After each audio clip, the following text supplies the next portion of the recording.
The full vote in the House of Representatives finding Mark Meadows in contempt of Congress was a foregone conclusion in the Democrat-controlled chamber. It has become clear that the committee is asking two main questions. Did the president try to impede Congress's certification of the election results?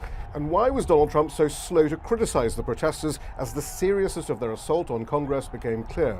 It took several hours for Trump to release this message. This was a fraudulent election, but we can't play into the hands of these people. We have to have peace. So go home. Meadows has given the committee thousands of documents.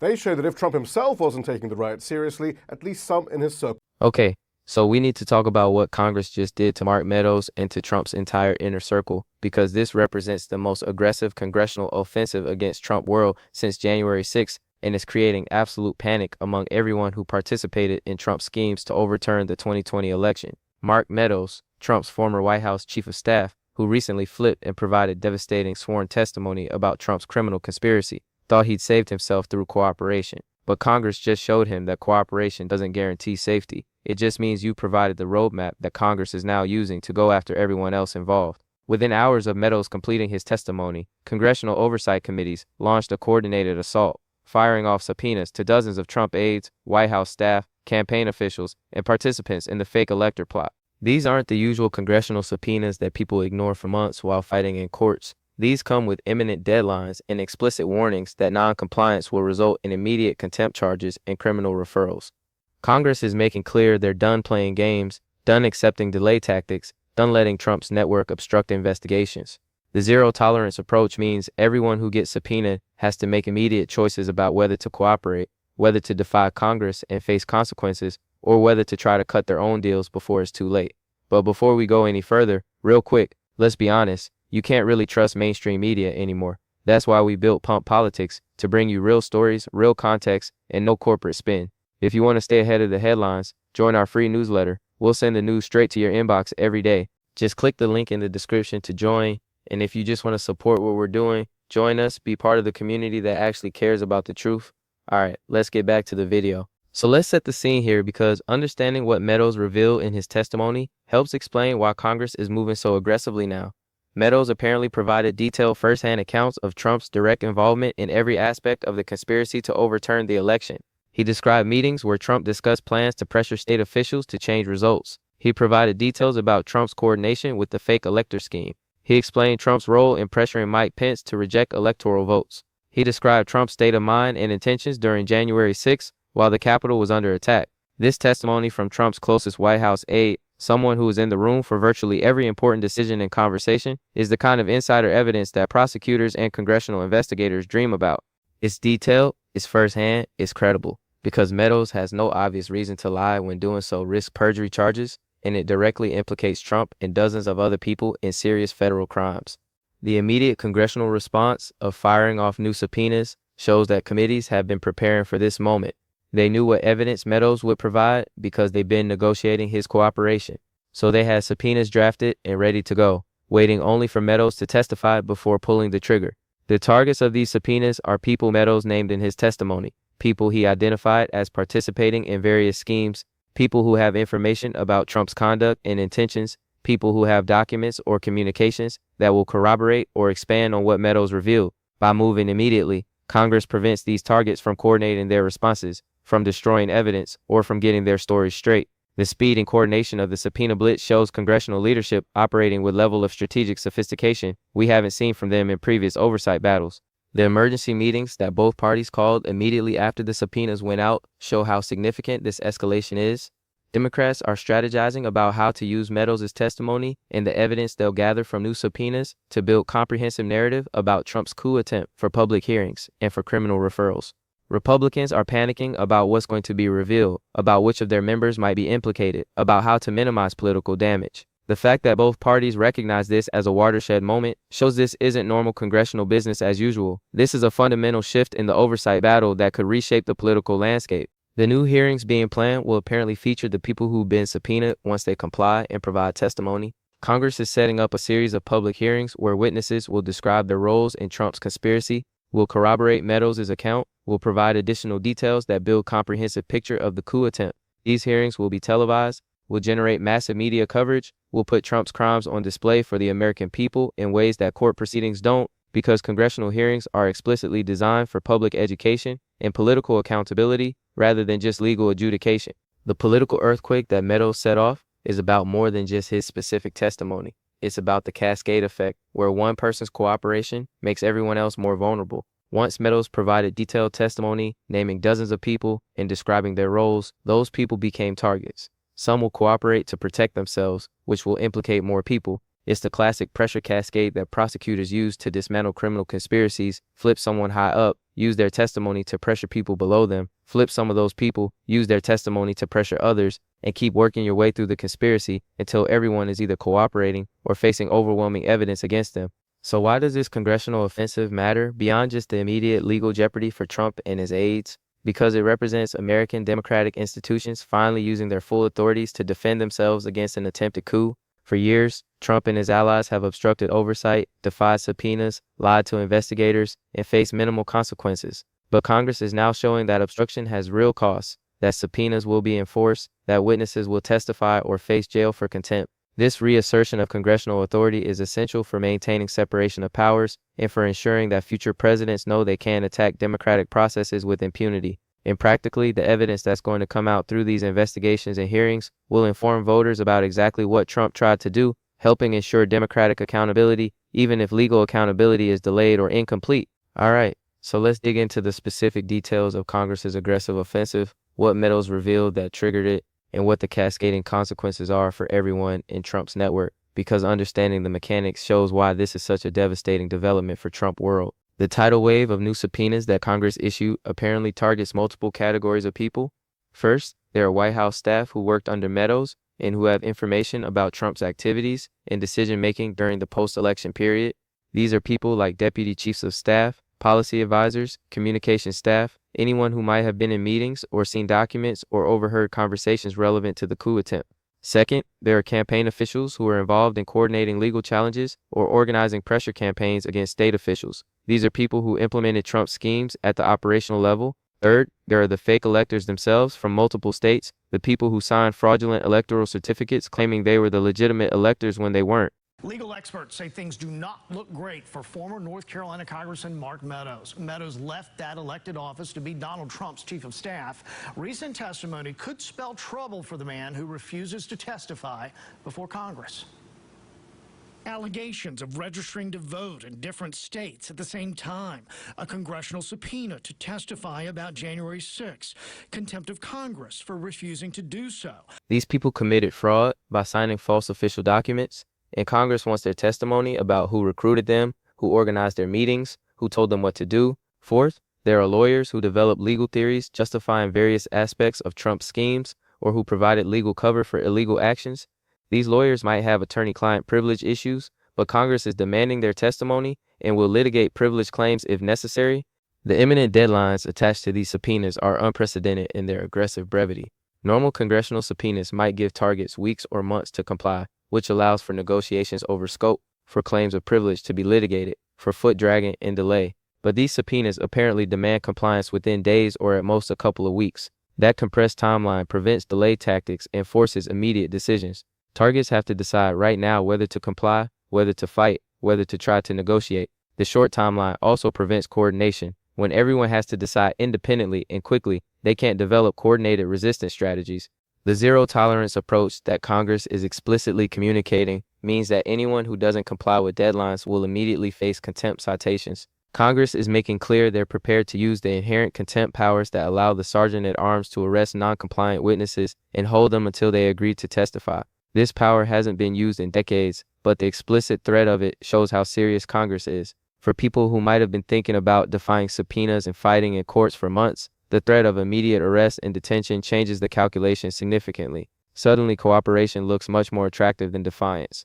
The damaging revelations from Meadows' testimony that triggered this offensive apparently include his descriptions of Trump's direct orders to various aides to take specific illegal actions. When a former chief of staff testifies that the president explicitly ordered staff to do illegal things, that's devastating evidence of criminal intent and of conspiracy.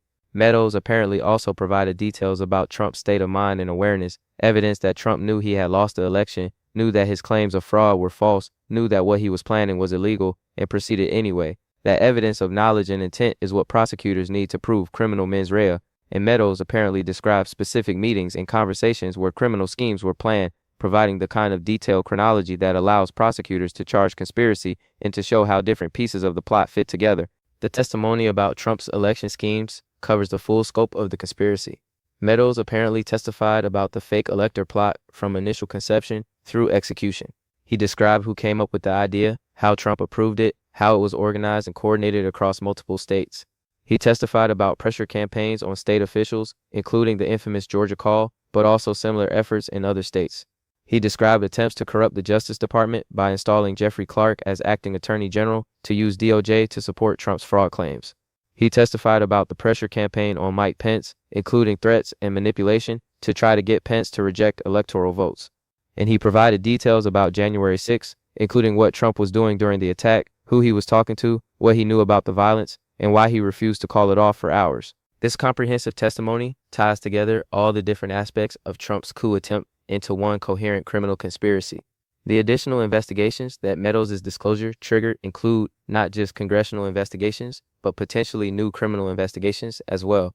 Prosecutors can use Meadows' testimony as basis for opening new lines of inquiry, for targeting people Meadows implicated, for seeking warrants or subpoenas for additional evidence. State prosecutors in multiple states might open investigations into fake elector conspiracies or into pressure on state officials.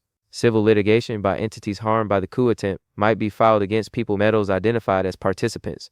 The legislation that Congress is now moving on includes several categories of reforms designed to prevent future coup attempts. First, there's legislation clarifying the vice president's role in counting electoral votes, making explicit that the VP has only ministerial duties and cannot reject properly certified electoral votes. This closes the perceived ambiguity that Trump tried to exploit through Pence. Second, there's legislation increasing criminal penalties for election interference, making clear that attempts to overturn legitimate elections through fraud or pressure result in serious prison time. Third, there's legislation improving security and protocols for the transition of power, ensuring that future transitions happen smoothly even if the outgoing president is hostile. Fourth, there's legislation strengthening congressional oversight authorities, making it harder for future administrations to obstruct investigations the way Trump's did. The safeguards for transition of power that are being proposed include requirements that outgoing administrations cooperate with transitions, penalties for obstructing transitions, and mechanisms for forcing cooperation if presidents refuse. These reforms are directly responsive to Trump's attempted coup and are designed to ensure future peaceful transfers of power, even if future presidents are as lawless as Trump.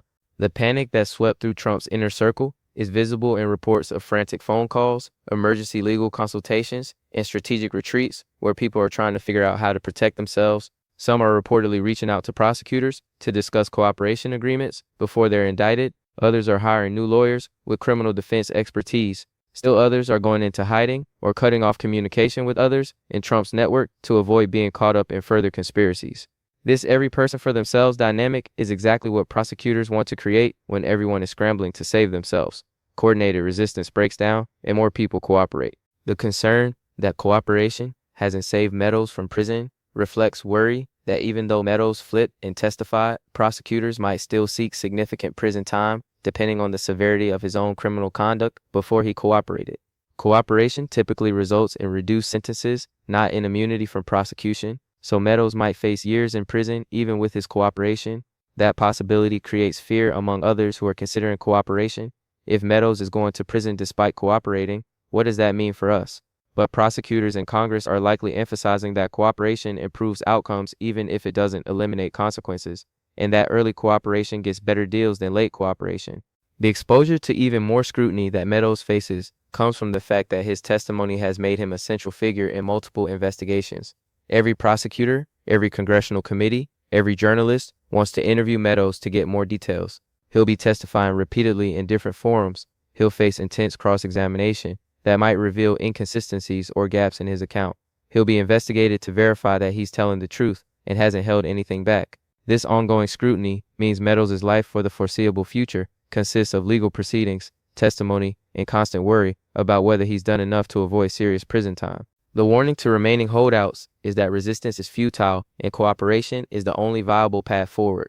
Congress and prosecutors are demonstrating that they have the evidence and the determination to prosecute everyone involved, regardless of how long it takes or how much resources it requires. People who continue resisting will eventually be overwhelmed by evidence that cooperators provide against them. Better to cooperate early when you can get better deals than to resist until the evidence against you is overwhelming and prosecutors don't need your cooperation anymore.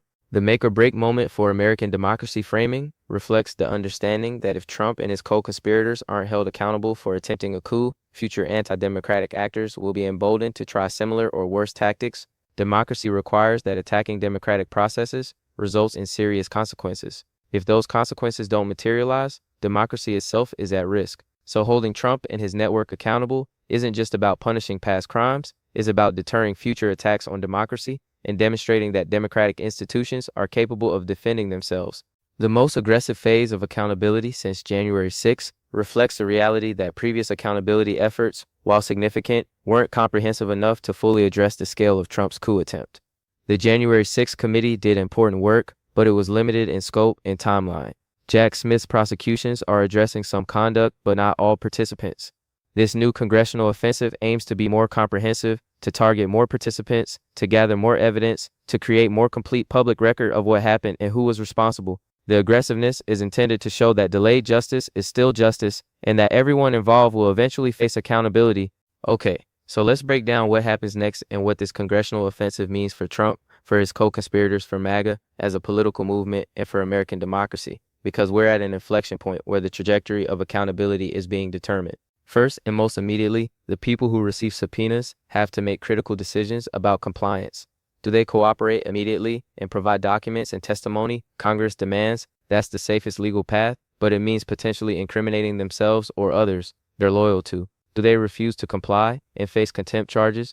That's defiant, but could result in jail time and doesn't ultimately prevent Congress from getting information through other means. Do they try to fight subpoenas in court, claiming various privileges? That's a delaying tactic. But given the imminent deadlines and Congress's zero-tolerance approach, courts might not provide the months of delay that resistors want. Most people, when actually faced with these stark choices, will choose cooperation because the consequences of defiance are too severe. The cascade effect of multiple people cooperating simultaneously is what will break open Trump's conspiracy completely. Once several witnesses cooperate and provide testimony, prosecutors and Congress can corroborate accounts against each other, can identify contradictions that indicate who's still lying, can build comprehensive timeline of events that makes it impossible for remaining resistors to hide or spin their conduct. Each new cooperator makes resistance less viable for everyone else. We're likely at the beginning of a cooperate cascade that results in dozens of witnesses ultimately providing testimony against Trump. For Trump personally, this congressional offensive creates multiple new legal and political problems simultaneously. Legally, the testimony Congress is gathering will be provided to Jack Smith and other prosecutors, strengthening criminal cases against Trump. Politically, the public hearings that will feature this testimony will keep Trump's coup attempt in headlines through 2026 election season, making him and Republicans associated with him electoral liabilities. Trump's legal strategy has relied partly on delay, trying to push trials past elections so that potential political victory might protect him. But Congress forcing rapid testimony and holding public hearings undermines that delay strategy by ensuring accountability happens on accelerated timeline, regardless of court schedules. The criminal referrals that Congress is preparing based on testimony gathered will go to Department of Justice, recommending prosecution of numerous individuals for various crimes. These referrals carry political weight, even though Congress can't actually prosecute anyone. When Congress formally refers someone for prosecution based on sworn testimony and documented evidence, it creates pressure on DOJ to act. Some referrals will be for people already under investigation or indicted, strengthening existing cases. Others will identify people who haven't been charged yet, but whose testimony shows participated in crimes. The volume of referrals will be significant, potentially dozens of people facing recommendations for prosecution.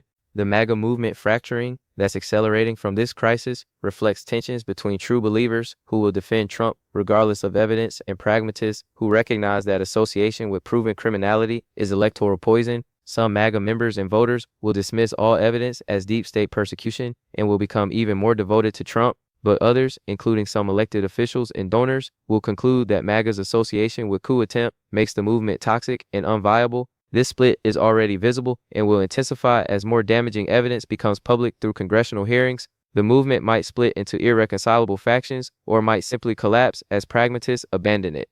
The GOP fracture, that's widening because of this offensive, includes splits between Trump loyalists and traditional conservatives, between electability-focused moderates and ideology-focused extremists, between those who want to move past Trump and those who remain devoted to him. Congressional Republicans face terrible choices about whether to defend Trump as evidence of his crimes becomes overwhelming or whether to break with him and face MAGA-based backlash. Different Republicans will make different choices based on their districts and their calculations about political survival. That divergence in responses will make party message incoherent and will make Republicans look divided and weak. The staffers and officials at legal risk who are scrambling to protect themselves include potentially hundreds of people who had any involvement in or knowledge of Trump's coup schemes. Some had major roles and faced serious criminal liability. Others had minor roles or were unwitting participants, but still have legal exposure. Many are hiring criminal defense attorneys, consulting with potential lawyers, trying to understand their risks and options. The legal community in D.C. is apparently overwhelmed with Trump world figures seeking representation and advice. This widespread scramble for lawyers shows how far-reaching the legal jeopardy is throughout Trump's network. The legislative impact beyond Trump's immediate crisis could reshape American election law significantly. The reforms Congress is considering include changes to Electoral Count Act clarifying procedures for counting electoral votes, changes to presidential transition laws ensuring smooth handoffs, changes to criminal statutes increasing penalties for election interference, and potentially even constitutional amendments if reforms require changing constitutional text. These changes will affect how future elections and transitions happen, how future disputes are resolved, and what penalties future bad actors face. The legislative response to Trump's coup attempt could have lasting impact on American democracy, extending far beyond Trump's personal accountability. The sweeping nature of potential reforms reflects recognition that Trump exploited multiple vulnerabilities and loopholes in American democratic systems. Simply prosecuting Trump doesn't fix those underlying vulnerabilities. Legislative reforms are needed to close loopholes, clarify ambiguities, strengthen enforcement, and deter future anti-democratic conduct. Congress is using Trump's coup attempt as motivation for comprehensive reforms that might have been impossible to pass without the crisis forcing action. The dramatic hearings being planned will feature compelling witness testimony describing Trump's coup attempt from inside perspectives. Congress learned from January 6 committee hearings that well-produced public hearings can effectively communicate complicated evidence to broad public audiences. These new hearings will likely use similar production techniques, video presentations, dramatic testimony reveals, clear narrative structure. The goal is to create television that people will watch and that will educate public about what Trump did and why it matters. Effective hearings can move public opinion in ways that court proceedings can't because hearings are designed for public communication. The new era of political risk that's emerging means that future politicians will understand that attacking democratic processes carries serious personal consequences. For decades, American politicians have largely operated without fear of criminal prosecution because norms protected them. Trump shattered those norms, but initially faced limited consequences.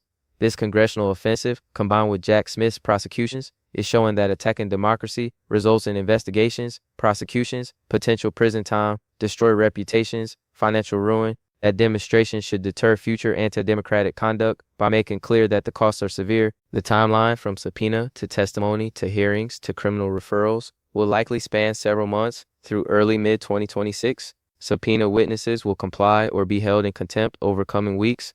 Their testimony will be taken in depositions and in public hearings through winter and spring. Criminal referrals will be made as sufficient evidence accumulates. Prosecutions based on referrals might begin by mid-2026 or later. This extended timeline means Trump coup accountability will dominate political coverage through 2026 election season, making it impossible for Republicans to move past Trump or to change subject. Here's the bottom line. Congress launched aggressive offensive immediately after Mark Meadows' devastating testimony, firing subpoenas at dozens of Trump aides and co-conspirators with imminent deadlines and zero tolerance for non-compliance. Meadows' testimony provided a detailed roadmap of Trump's criminal conspiracy that Congress is now using to target everyone involved. The panic in Trump world is intense as everyone scrambles to protect themselves legally. The cooperation cascade is beginning as rational self-interest overcomes loyalty to Trump. Congress is planning dramatic public hearings and comprehensive criminal referrals. Legislative reforms could reshape American election law to prevent future coups. MAGA movement is fracturing between true believers and pragmatists. GOP faces widening splits over how to handle Trump's proven criminality. The aggressive accountability phase marks potential turning point where democratic institutions demonstrate capability to defend themselves. What happens next depends on how many witnesses cooperate, how compelling public hearings are, whether prosecutions based on congressional evidence succeed, and whether voters hold Republicans accountable in 2026 for enabling Trump's coup attempt. But Congress's shock move signals that delayed accountability is finally arriving with full force